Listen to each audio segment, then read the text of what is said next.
commencer à parler de l'émission et la réception des ondes radio, il nous faut tout d'abord définir ce qu'est une onde. Une onde est par définition la propagation d'une perturbation qui induit un déplacement d'énergie sans déplacement de matière. Nous rencontrons des ondes fréquemment dans notre quotidien, que ce soit sous forme d'une corde qui vibre, que ce soit le séisme, le son, etc.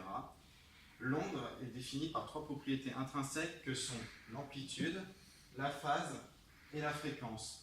Ces ondes que j'ai citées juste avant sont des ondes dites mécaniques. Nous allons nous intéresser aux ondes dites électromagnétiques, des ondes qui n'ont pas besoin de support pour se déplacer et se propagent à la vitesse de l'ordre de 300 000 km par seconde. C'est en 1865 qu'un mathématicien physicien du nom de James Clerk Maxwell unifia toutes les théories et lois expérimentales de l'époque concernant d'un côté l'électricité et de l'autre le magnétisme en une seule et même théorie appelée la théorie de l'électromagnétisme. Cette théorie est basée sur 4 équations, dites aussi les équations de Maxwell.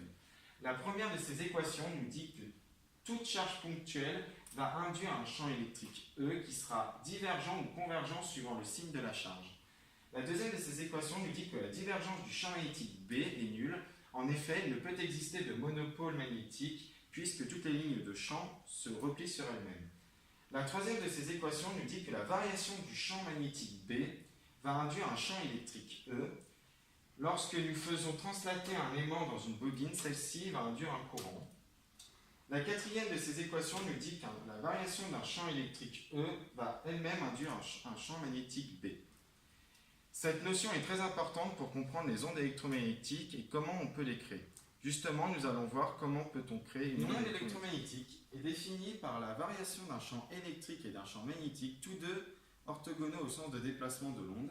Nous pouvons voir ici que la variation du champ électrique est proportionnelle à l'intensité du champ magnétique et inversement.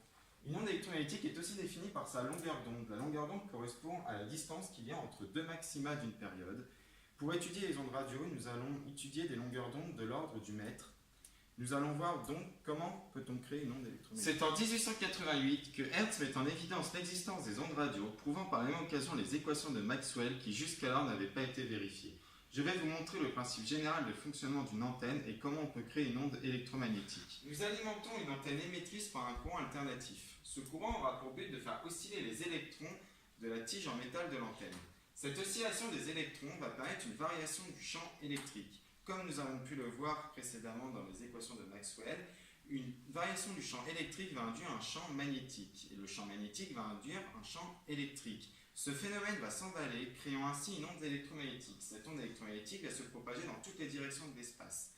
Comme nous pouvons le voir ici, nous allons étudier que la composante du champ électrique, car c'est celle-ci qui va permettre les interactions électriques et c'est celle-ci qui va être captée par l'antenne réceptrice. Le champ électrique ainsi émis va pouvoir être capté par une antenne réceptrice. L'antenne réceptrice, tout comme l'antenne d'émission, est composée d'une tige verticale en métal.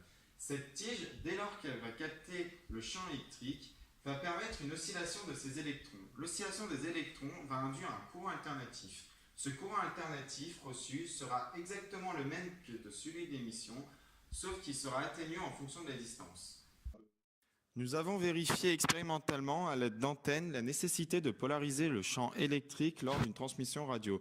En effet, nous pouvons voir que lorsque les deux antennes sont polarisées de manière analogue, nous recevons l'intégralité de l'information transmise.